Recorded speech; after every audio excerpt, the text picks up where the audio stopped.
जय जगन्नाथ जय Shriram. Welcome to heart of education YouTube channel.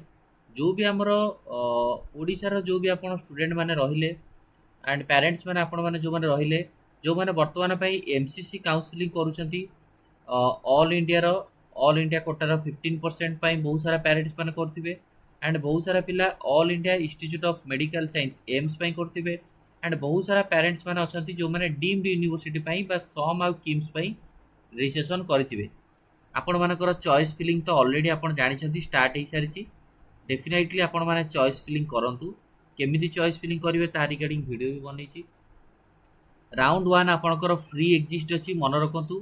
Free exist रो माने होछि कोन आपण जेते भी चॉइस फिल करंतु ना काहे कि जदि आपण को अनफॉर्चूनेटली को भी गोटे कॉलेज मिली गला बा जदि आपण भूल रे कोन से गोटे चॉइस दे दिछन से कॉलेज मिली गला ताहले ए राउंड होछि फ्री एक्जिस्ट।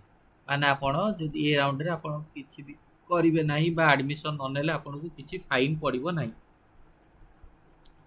किंतु जेमती राउंड 2 रे जदि आपण को सीट मिलिबो ऑल इंडिया रे एंड आपण जदि से सीट को नेबेनी डीम्ड यूनिवर्सिटी जो मान देछथि आपण को बहुत भारी पड़िबो। 2 लाख रो सिक्योरिटी मनी आपणकर पळेइबो। तेनु करी सबुठारो इंपोर्टेंट पॉइंट बुझि पाले।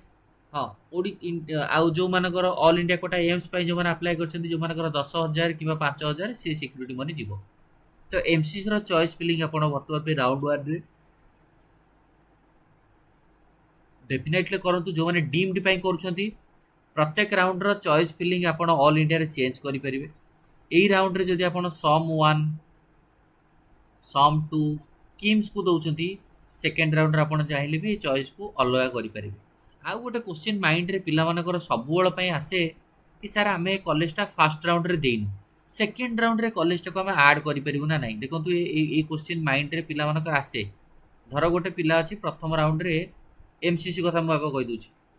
फर्स्ट राउंड रे एमसीसी रो सम 1 देछि सम 2 देछि ओनली किंतु से देखिला सम 2 मतलब आउ नेक्स्ट राउंड बेलू हबा को लागुनी।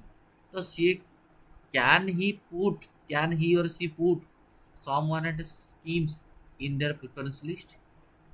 राउंड 2 राउंड 3 बेलू को जदि जने चाहिबो ना मते सम 2 जदि मिलुनी मु सम 1 ए किम्स को देबी बोली ताला आंसर होची yes. Because MCC fresh choice को अलाउ करे।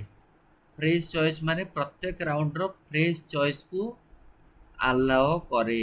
मोस्ट इंपोर्टेंट पॉइंट क्लियर ठीक अछि। ए पॉइंट ता नियत रूप रे मन रखिबे हैला।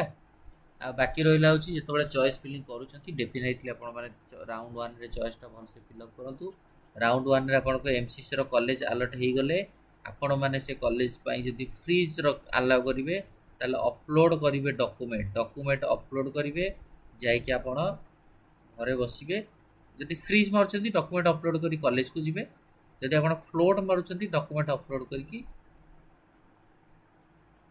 घरे रहिबे राउंड 2 को वेट करिवे ठीक अछि। ए जिंस को ध्यान देबे। राउंड 1 रो चॉइस फिलिंग जेतु स्टार्ट हे सारछि आपण मानको जो कॉलेज दरकार जो माने डीम्ड यूनिवर्सिटी पय टारगेट करछथि मन इच्छा कॉलेज दियंतुनी। जो माने हायर रैंक साइड अछि देखो फास्ट राउंड रे आपण माने किछि भी भूल हेले एटा चलिबो आपणकर सिक्योरिटी बनी रहिथिबे ठीक अछि। तेनु कर एटा सबुठर इंपोर्टेंट पॉइंट। आउ जो भी पेरेंट्स स्टूडेंट माने पेरेंट्स माने ऑल इंडिया काउंसलिंग फॉलो करछथि एमसीसी काउंसलिंग फॉलो करछथि ऑल द वेरी बेस्ट हैला। सबुबेल पई एमसीसी रो साइट को आपण माने रेगुलरली विजिट करथिबे किछि भी अपडेट आसीबा। तो एटा वीडियो को एंड करबा। थैंक यू धन्यवाद।